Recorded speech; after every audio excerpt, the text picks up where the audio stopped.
Welcome students. हमारी आज की क्लास का टॉपिक है पेनिनसुलर प्लेटो। तो चलो स्टार्ट करते हैं।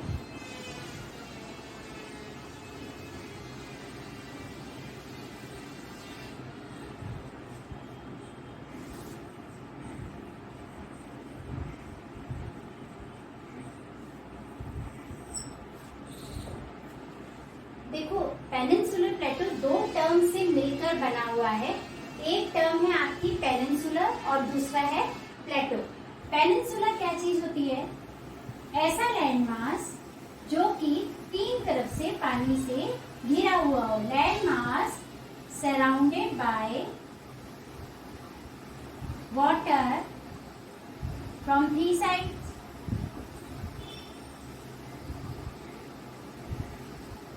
और प्लेटो क्या चीज होती है? अपलिफ्टेड लैंड या अपलैंड, ठीक है, जो कि फ्लैट हो और टेबल लैंड हो। कैसा हो? फ्लैट हो। देखो थोड़ा सा ऐसे, जिसके ऊपर पीक ना हो, फ्लैट हो ऊपर से। ऐसा लैंड जो ऊपर से फ्लैट हो या जिसको हम टेबल लैंड कहते हैं, उसको हम कहते हैं प्लेटो। इसकी जो एक एवरेज हाइट होती है that is 600 meter. This is the average height of the plateau region. अब आपको ये पता चल गया, ऐसा लैंडमास जो कि तीन तरफ से पानी से घिरा हुआ है, लेकिन वो ऊपर से कैसा है? फ्लैट है, टेबल लैंड है, हम उसकी बात कर रहे हैं। और ये इंडिया का कौन सा रीजन है, ये आपको मालूम है, ठीक है। अब ये वही रीजन है, वो पोर्शन है, ये वो लैंड मास है जो कि एक्चुअल में गोंडवाना लैंड से टूट कर अलग हुआ था। So this is the oldest land mass, oldest land mass which was separated and drifted from the Gondwana land mass near about 66 million years ago.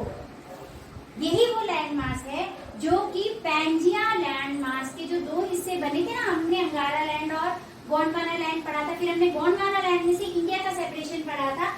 ये वो लैंड मास है जिसका हमने गोंडवाना लैंड मास से सेपरेशन पढ़ा था, क्योंकि जो ट्रेंच बनी थी या जो खाई बनी थी वहां तो हमारे नदर्न प्लेन्स फॉर्म हो गए ना, ये न्यू फॉर्मेशन है। इसके ऊपर यहाँ क्या फॉर्म हुआ था? हिमालय से नदर्न प्लेन्स बने। तो ये सब बाद की फॉर्मेशन है, जब हमारा इंडियन प्लेट जो है यूरेशियन प्लेट के साथ टकरा गई थी, उसके बाद की फॉर्मेशन है। एक्चुअल लैंड मास तो यही है, ठीक है। Now here this peninsular plateau has two broad divisions. अब इसकी दो broad divisions कौन सी हैं वो देखो। एक तो है हमारा सेंट्रल हाईलैंड। सेंट्रल हाईलैंड में भी हम काफी सारे पार्ट्स पढ़ते हैं, ठीक है। और सेकंड है हमारा डेक्कन प्लेटो। ये इसके दो ब्रॉड डिविजन्स हैं पेनिनसुलर प्लेटो के। अब एक एक करके दोनों को स्टडी करते हैं। ये अगर हम अपना इंडिया का मैप बना रहे हैं, ठीक है, कहाँ से कहाँ तक है, कुछ इस तरीके से लिखते हैं, ठीक है।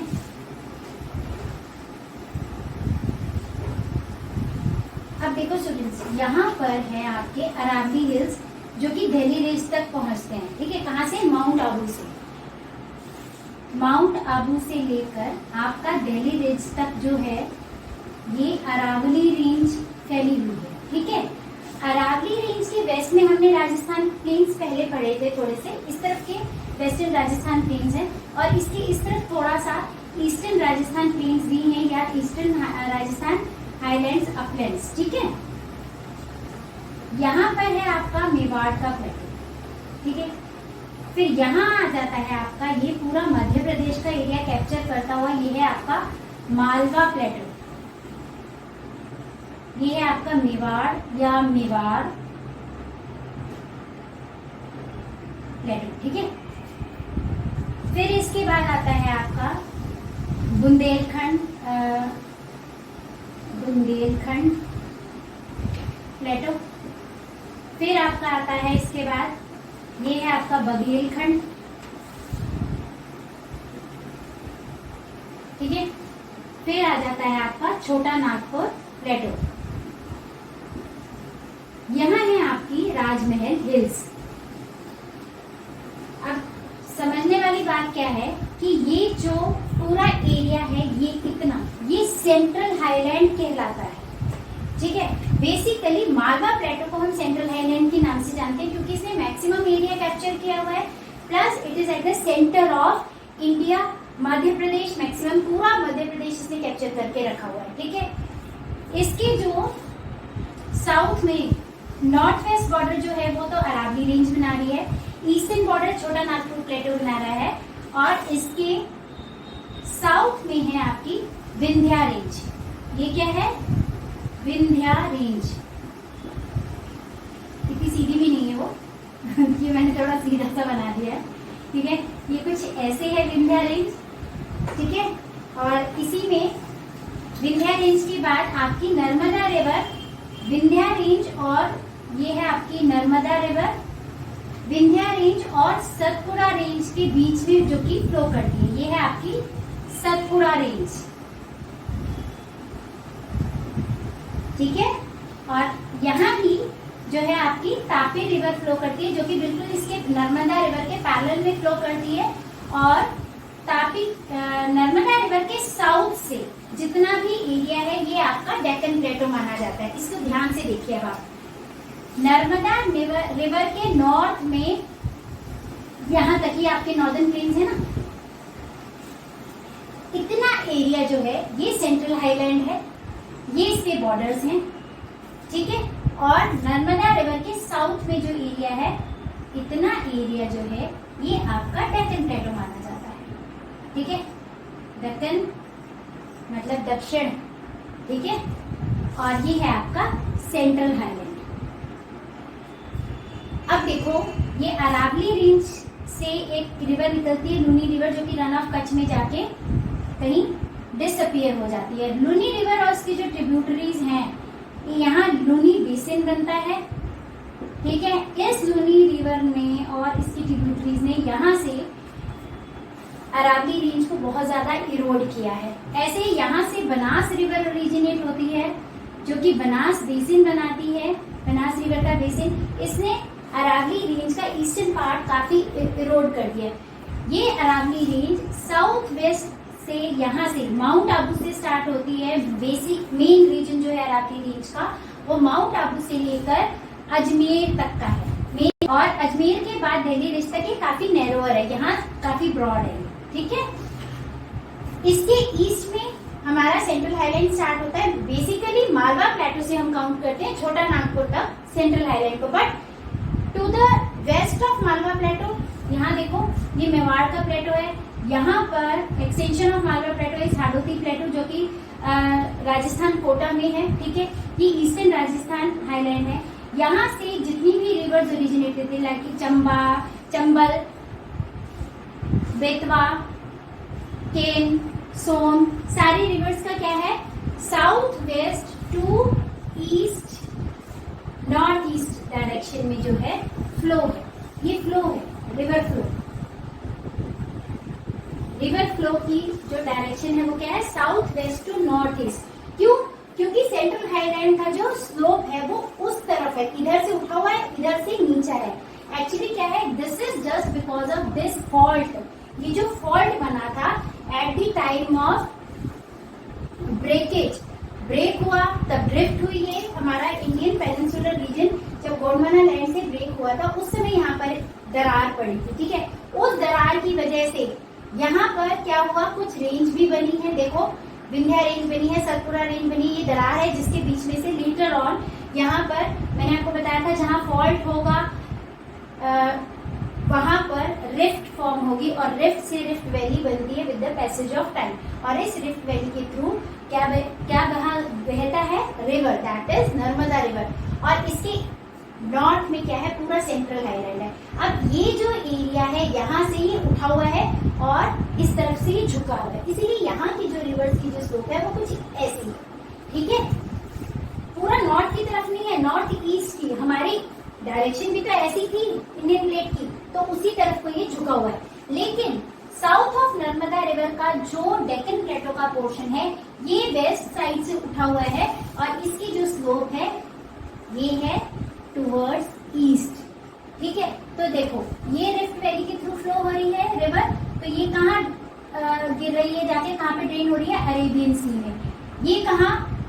तापी रिवर, ये तापी रिवर है, ये कहाँ ड्रेन हो रही है, अरेबियन सी में। यहाँ से एक माही रिवर भी ओरिजिनेट होती है, रिवर माही, वो भी अरेबियन सी में ही ड्रेन होती है।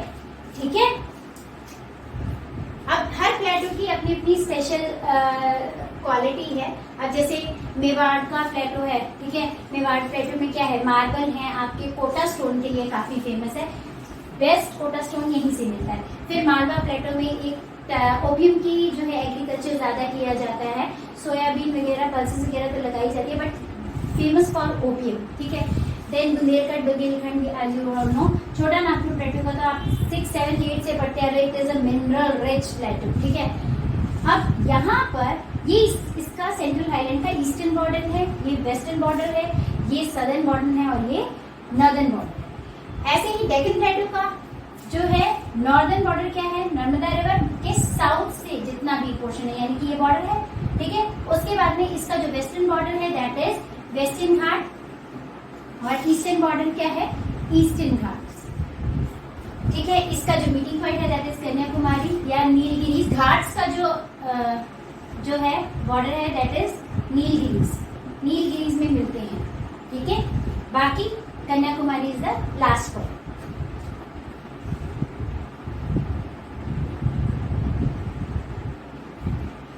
इतना क्लियर है कि रिवर्स ये वाली उस साइड क्यों फ्लो हो रही है, उसका डायरेक्शन क्या है। ठीक है, अब हमने ये तो पढ़ लिया कि इसके दो पोर्शन हैं, किसका स्लोप किस तरफ का है, इसके कौन कौन से पोर्शन है, इसमें 8 स्टेट्स आती हैं। ठीक है, that you all no. Triangular shape, ये क्या है, ट्रायंगुलर शेप का है डेक्कन प्लेटो, ट्रायंगुलर शेप है। हमारा जो पेनिनसुलर प्लेटो का रीजन है दैट इज नॉर्थ से लेके साउथ तक, इसकी जो है कुल लेंथ 1600 किलोमीटर है और वेस्ट टू ईस्ट जो है 1400 किलोमीटर है। इस वजह से इसको अगर टोटल किया जाए तो it forms nearly 50% of the total land mass. तो जो हमारा डेक्कन प्लेटो का रीजन है ये टोटल 50% पूरे इंडिया के लैंड मास का 50% सिर्फ और सिर्फ पेनिनसुलर प्लेटो फॉर्म करता है। इतना क्लियर है। अब देखो रॉक्स कैसी हैं यहाँ पर, इसका ओरिजिन कैसे हुआ। हमने क्या बताया कि ये जो डेक्कन प्लेटो है, पेनिनसुलर प्लेटो जो बेसिकली है, ये क्या चीज है, it is the oldest land mass. ये क्या है, ओल्डेस्ट लैंड मास है। और ये ओल्डेस्ट लैंड मास क्यों है, क्योंकि ये गोंडवाना लैंड मास से अलग हुआ है। ठीक है, गोंडवाना लैंड मास का हिस्सा है, वहां से ये ब्रेक होकर near about 66 million years ago ये वहां से ब्रेक हुआ था और ड्रिफ्ट हुआ था, और फाइनली इसका कोलिजन कहाँ हुआ था, यूरेशियन प्लेट्स के साथ। अभी अगर ओल्डेस्ट लैंड मास है, गोंडवाना लैंड मास का टुकड़ा है, तो वहां से मैंने आपको बिल्कुल बिगनिंग में जब पढ़ाया था, वहां पे क्या हुआ था, सी रेज फॉर्म हुई थी, यानी कि वहां वॉल्केनिक इरप्शन थी। वो वॉल्केनिक इरप्शन की वजह से इसका ओरिजिन कैसा है, इसका ओरिजिन है वॉल्केनिक ओरिजिन। कैसा है, वॉल्केनिक ओरिजिन। और इस वॉल्केनिक ओरिजिन की वजह से इसकी जो रॉक्स हैं वो कैसी हैं, crystalline rocks, crystalline rocks, old crystalline rocks, oldest है, ओल्ड क्रिस्टलाइन रॉक्स हैं, और इग्नियस रॉक्स, इग्नियस रॉक्स। ठीक है, कुछ रॉक्स जो है अंडर मतलब you can say that most of the rocks under high temperature and pressure converted to metamorphic rocks. तो यहाँ पर कैसी कैसी रॉक्स पाई जाती हैं, metamorphic rocks, old crystalline rocks, igneous rocks, metamorphic rocks. Why? Because it has volcanic origin. इतना clear है। अब अगर इसी चीज को इस तरीके से समझा जाएगा, आपने सेंट्रल हाईलैंड के पोर्शंस पढ़ ली कि सेंट्रल हाईलैंड में हम किस किस चीज को इंक्लूड करते हैं। अब देखो, ये है आपका विंध्या रेंज और ये है आपकी सतपुरा रेंज। इसके बीच में क्या फ्लो कर रही है, रिवर नर्मदा। ठीक है, और ये कहाँ ड्रेन हो रही है, अरेबियन सी में, ये है आपकी रिवर तापी। अब जो सेंट्रल हाईलैंड है वो यहाँ से ब्रॉडर है और यहाँ से नैरोअर है टुवर्ड्स छोटा नागपुर। छोटा नागपुर की तरफ से कैसा है, ये नैरो है। ये देखो यहाँ से ब्रॉड है मालवा प्लेटो की साइड से और यहाँ से नैरो है टुवर्ड्स ईस्ट। वेस्ट से ब्रॉड है, ईस्ट में नैरो है, ठीक है। अब यहाँ पर है आपके राजमहल हिल्स। ये देखो इस रीजन को जरा ध्यान से देखो, यहाँ पर एक फॉल्ट है, यहाँ पे भी एक फ्रैक्चर है, जिस फ्रैक्चर की वजह से ये काठियावाड़ रीजन बना, काठियावाड़ प्लेटो, ठीक है। This is also peninsular reason, peninsular प्लेटो। देखो कैसे, यहाँ है आपका अरेबियन सी, ध्यान से देखना, ये है आपका अरेबियन सी, फिर ये जो ऊपर रीजन जा रहा है यहां से ये इस तरीके से, ऐसे ही है ना। ये क्या है आपका gulf of Khambhat, gulf of Khambhat या खंबत, ठीक है। ये क्या है गल्फ ऑफ कच्छ, है ना। ये है आपकी गल्फ ऑफ कच्छ। तो ये भी 3 साइड से पानी से घिरा हुआ है काठियावाड़ रीजन। अब यहाँ पर बात करते हैं, ये तो हमारा है सेंट्रल हाईलैंड, ठीक है। ये है हमारा डेक्कन प्लेटो। डेक्कन प्लेटो का एक पोर्शन ये माना जाता है, जब ये हिमालयाज के टाइम पे, जब यहाँ पे यूरेशियन प्लेट से टकराया था, at the time of Himalaya formation, इतना जबरदस्त झटका था। अगर हम दो इंसान ही टकरा जाते हैं तो कितना जबरदस्त झटका लगता है ना। तो ये तो 2 बड़ी बड़ी प्लेट्स थी, जब ये दोनों प्लेट्स आपस में टकराई तो क्या था, डेक्कन प्लेटो का ईस्टर्न एक्सटेंशन कहाँ पहुंच गया, ईस्टवर्ड एक्सटेंशन। क्या माना जा रहा है कि यहाँ से एक टुकड़ा यहाँ पर पहुंच गया, जिसको कि आज की डेट में हम लोग मेघालय प्लेटो या शिलांग प्लेटो, कार्बी एंगलोंग प्लेटो और नॉर्थ चाचर हिल्स के नाम से जानते हैं। ये जो पोर्शन है बांग्लादेश के ऊपर, यहाँ पे ये बांग्लादेश है ना, यहाँ पे ये जो पोर्शन है, it is believe that this Karbi Anglong plateau, Meghalaya plateau और शिलांग प्लेटो, North Chachar Hills are the part of Deccan Plateau. Why it is believed? Because this region is mineral rich. In the same way, this region is also mineral rich. All the qualities which this region is having, the same qualities are present over here. ठीक है। और ये एक fault से separated था, जो कि create हुआ between Rajmahal hills and Meghalaya प्लेटो। यहाँ पर एक फॉल्ट क्रिएट हुआ था। ये fault with the passage of time, due to the depositional activities of river. कौन सी एक्टिविटीज? Depositional activities. अब कौन सी होती है depositional activities of river? Himalayan reverse क्या कर रही है, अपने साथ हिमालय को इरोड कर कर ला रही है। जब इतना बड़े बड़े नॉर्दर्न प्लेन्स बना रही हैं, तो ये वाला गड्ढा भी, उन्होंने ये वाला फॉल्ट भी ऑलमोस्ट भर दिया है। जब हिमालय फॉर्म हुए थे, जैसे यहाँ पर बेसिन बना था, वैसे यहाँ पर भी एक खड्डा बन गया था, एक फॉल्ट बन गया था, एक दरार पड़ गई थी, बड़ा सा क्रैक, जो कि दोनों अलग थे। फिर वो with the depositional activities of river it got field. तो अब क्या है, डेक्कन प्लेटो का जो नॉर्थ ईस्टवर्ड डायरेक्शन में जो पोर्शन पड़ा हुआ है, वो दैट इज आपका कार्बी एंगलोंग प्लेटो, मेघालय प्लेटो और नॉर्थ चाचर हिल्स। ये इसके हिस्से हैं। क्योंकि ये वॉल्केनिक ओरिजिन है, डेक्कन प्लेटो रीजन जो है, ये वॉल्केनिक ओरिजिन की वजह से इसमें ओल्ड क्रिस्टाइन रॉक्स मिलते हैं, इग्नियस रॉक्स मिलते हैं, उसमें से कुछ मेटामॉर्फिक रॉक्स बने हैं। तो इसका सॉइल कलर कैसा है? सॉइल है ब्लैक कलर।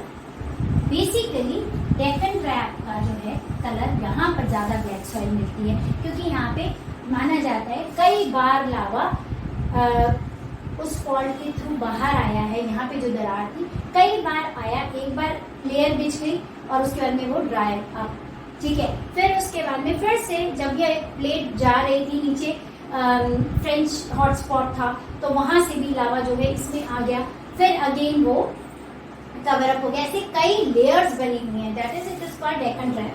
तो यहाँ पर बेसिकली आपको ब्लैक सॉइल देखने को मिलेगी, और ये ब्लैक सॉइल जो है कॉटन कल्टीवेशन या कॉटन सॉइल के नाम से जानी जाती है, because this soil is good for cotton cultivation. यहाँ पर जितनी भी वैलीज मिलेंगी दैट इज शैलो वैलीज। कैसी हैं? Shallow valleys. शैलो का मतलब नॉट डीप, ठीक है। शैलो वैलीज देखने को मिलती हैं, और यहाँ के हिल्स जो हैं वो कैसे हैं? राउंडेड हिल्स, पीक्ड नहीं है। हिल्स कैसे हैं? राउंडेड हिल्स हैं, ऐसे देखने को मिलती है, ठीक है। इतना क्लियर है? छोड़ दी थी वो थी कि यहाँ पर 3 प्रोमिनेंट हिल रेंजेस हैं, वो कौन सी हैं? गारो, खासी एंड जयंतिया। कहाँ पर? मेघालय प्लेटो में, ठीक है। गारो, खासी एंड जयंतिया हिल्स हैं। यहाँ पर 3 प्रोमिनेंट हिल्स हैं, हिल रेंजेस हैं, ठीक है। अब बात करते हैं हम वेस्टर्न बॉर्डर और ईस्टर्न बॉर्डर, जो कि हमारे डेक्कन प्लेटो के बनते हैं। कैसे बनते हैं? वेस्टर्न घाट से वेस्टर्न बॉर्डर है और ईस्टर्न घाट से ईस्टर्न बॉर्डर है। एक्सटेंशन पढ़ा, तो extension of Deccan plateau is Karbi Anglong plateau, Meghalaya plateau, and these plateaus have 3 prominent hill ranges, and these are Garo hill range, Khasi hill range and Jaintia hill range, ठीक है। अब हम बात करते हैं about the western borders। ये तापी रिवर है, ठीक है, ये सतपुरा रेंज है, फिर ये नर्मदा रिवर है, और ये आपकी विंध्या रेंज है। नर्मदा रिवर के साउथ में, यानी कि ये नॉर्दर्न बॉर्डर बना हमारा डेक्कन प्लेटो का। नर्मदा रिवर के साउथ में जो पोर्शन आता है of the plateau, peninsular plateau, इसको हम डेक्कन प्लेटो कहते हैं, ठीक है। तो ये नॉर्दर्न बॉर्डर है, ये है हमारा वेस्टर्न बॉर्डर, ये है हमारा ईस्टर्न बॉर्डर, और एंड पॉइंट क्या है? कन्याकुमारी, ठीक है। Western border is formed by the western Ghats. Western Ghats देखो स्टूडेंट्स, कॉन्टिन्यूअस घाट्स, ठीक है। They run parallel to the western coast. Western Ghats run parallel to the western coast. In the same way, Eastern Ghats run parallel to the eastern coast. But Eastern Ghats जो है ये discontinuous है, ये कटे फटे घाट है बीच में, ठीक है। ये रेगुलर नहीं है, ये कंटिन्यूअस नहीं है। Whereas Western Ghats are continuous. यहाँ पर इन घाट्स को क्रॉस करने के लिए पासेस की जरूरत है, और यहाँ पासेस बने हुए, जैसे कि यहाँ पे इसको बोलते हैं थाल घाट। ये है आपका Gor Ghat, then this one is your Pal Ghat, ठीक है। ऐसे पासेस बने हुए जिससे हम लोग वेस्टर्न घाट्स को क्रॉस करते हैं, और ये पासेस क्या करते हैं? लिंक करते हैं डिफरेंट रीजन्स को। जैसे Thal Ghat links Nasik to Mumbai, then Gor Ghat links Mumbai to Pune, then Pal Ghat links Kochi to Chennai. और पाल घाट कहाँ है? It lies at the border of Kerala and Tamil Nadu, ठीक है। और you can say it lies between the Nilgiri hills and Annamalai hills, ठीक है। सह्याद्री कहा जाता है वेस्टर्न घाट्स को, महाराष्ट्र तक सह्याद्री कहा जाता है। So these are the passes जहां से हम वेस्टर्न घाट्स को क्रॉस कर सकते हैं। जबकि ईस्टर्न घाट्स जो हैं these are discontinuous because of the rivers. देखो महानदी, गोदावरी, कृष्णा, कावेरी, ये रिवर्स से ये जो घाट्स हैं ये हाईली डाइसेक्टेड हैं, इस वजह से ये डिसकंटिन्यूअस है। और यहाँ पर जो ईस्टर्न कोस्टल प्लेन है, यहाँ पर ये डेल्टा बनाते हैं before entering into bay of Bengal. तो ये रिवर्स जो डेल्टा बनाती है, इसकी वजह से जो है ये कोस्ट थोड़े चौड़े हैं, ज्यादा ब्रॉडर है as compared to these ones, ठीक है। अब यहाँ पे मेन रिवर्स कौन सी हैं? महानदी, गोदावरी, कृष्णा एंड कावेरी। इनके डेल्टास बनते हैं। इन रिवर्स की वजह से ये घाट्स डिसकंटिन्यूअस हैं, डाइसेक्टेड हैं, ठीक है। और डेक्कन प्लेटो का जो स्लोप है इट इज टुवर्ड्स ईस्ट। देखो ये डेक्कन प्लेटो है ना, जैसे यहाँ से टुवर्ड्स नॉर्थ ईस्ट है, ये यहाँ से उठा हुआ है, इधर को डायरेक्शन है। ऐसे ही ये वेस्टर्न घाट से ऐसे करके बस थोड़ा सा ऐसे टिल्ट है इस साइड को। इस वजह से जितनी भी रिवर्स वेस्टर्न घाट से ओरिजिनेट हो रही हैं वो सारी ईस्टर्न घाट की तरफ फ्लो कर रही है, finally drain into bay of Bengal. इतना क्लियर है। यहाँ पे जो रेंज है, मतलब यहाँ पे जो है इसकी जो हाइट है वेस्टर्न घाट्स की, ये यहाँ पे कम है और ये इंक्रीज होती है टुवर्ड्स दिस डायरेक्शन। ठीक है, तो हाईएस्ट जो पीक है दैट इज अनायमुडी, उसकी हाइट कितनी है 2695 मीटर, फॉलोड बाय डोडा बेटा। डोडा बेटा अनायमुडी फर्स्ट पे है, डोडा बेटा सेकंड नंबर पे है, दैट इज ऑफ इसकी डोडा बेटा पीक की हाइट क्या है 2637 मीटर। वेस्टर्न घाट्स की एवरेज एलिवेशन है 900 मीटर टू 1600 मीटर, जबकि ईस्टर्न घाट्स की जो एवरेज एलिवेशन है दैट इज 600 मीटर। और इसमें हाईएस्ट पीक आपकी बुक में महेंद्रगिरी लिखा हुआ है बेटा, महेंद्रगिरी से भी एक पीक ऐसी है जो थोड़ी ऊंची है, दैट इज कॉल्ड जिनरागड़ा और अरमाकोंडा, ये एक ही पीक का नाम है। ठीक है, और इसकी हाइट है 1680 metre. This peak is followed by second, यानी कि सेकंड नंबर पे कौन सी है महेंद्रगिरी, महेंद्रगिरी 1501। ठीक है, देन शिवरॉय हिल्स आता है, फिर जवादी हिल्स आता है, वो इसके बाद में आता है। इतना क्लियर है। वेस्टर्न घाट्स की एक और फीचर है दैट इज ओरोग्राफिक रेनफॉल। अब ये ओरोग्राफिक रेनफॉल क्या है? ओरोग्राफिक रेनफॉल ये है, ये देखो ये साइड से ज्यादा एलिवेशन है ना, देखो इसका एलिवेशन ज्यादा है, ये इसका एलिवेशन कम है। जो ये है वेस्टर्न घाट्स, यहाँ पर हाइट कम है, यहाँ बहुत ज्यादा है। वेयर ईस्टर्न घाट्स का एलिवेशन क्या है, यहाँ पर कम है और यहाँ से यहाँ इंक्रीज होते हैं। ठीक है, अब यहाँ पर क्या है, जो साउथ वेस्ट मानसून आता है, जब भी साउथ वेस्ट मानसून स्टार्ट होता है सबसे पहले यहाँ एनकाउंटर करता है। ठीक है, और जिसकी वजह से मैक्सिमम रेनफॉल यही हो जाता है। और इस मैक्सिमम रेनफॉल की वजह से यहाँ पर evergreen forest, tropical evergreen forest आपको देखने को मिलते हैं। और ट्रॉपिकल एवरग्रीन फॉरेस्ट की वजह से it is rich in biological diversity. ठीक है, और बायोलॉजिकल डाइवर्सिटी रिच होने की वजह से यहाँ पर हॉटस्पॉट्स भी देखने को मिलते हैं। ठीक है, अब ओरोग्राफिक रेनफॉल यहाँ हुई, यहीं पर सारी बरस गया बादल, इसके इस साइड तो आया ही नहीं, यानी कि ये माउंटेन है, इसके इस साइड से बादल टकराया, इधर से ऐसे करके बादल टकराया, तो सारी जो थी बारिश यही हो गई। ये क्या है, रेन शेडो एरिया हो गया। ये क्या है, रेन शेडो एरिया, और यहाँ पर बारिश नहीं हुई। तो इसकी वेस्टर्न घाट्स की एक साइड तो बहुत अच्छी बारिश होती है और एक तरफ, ठीक है। So this kind of rainfall is called orographic rainfall. इतना क्लियर है? किसी को कोई डाउट? तो स्टूडेंट्स, इस इमेज में हमारा सेंट्रल हाईलैंड के सारे प्लेटो रीजन्स क्लियर हैं। अरावली रेंज से लेकर राजमहल हिल्स तक का पूरा एरिया क्लियरली विजिबल है, मार्क्ड है। Satpura range, Vindhya range, Narmada river, Tapti river, Malwa plateau, Bundelkhand, Baghelkhand, Chota Nagpur और चंबल, सोन, बेतवा, ये सारी रिवर्स भी इसमें प्रॉपर्ली मार्क्ड हैं। तो आप इसे अच्छे से स्टडी कर लें।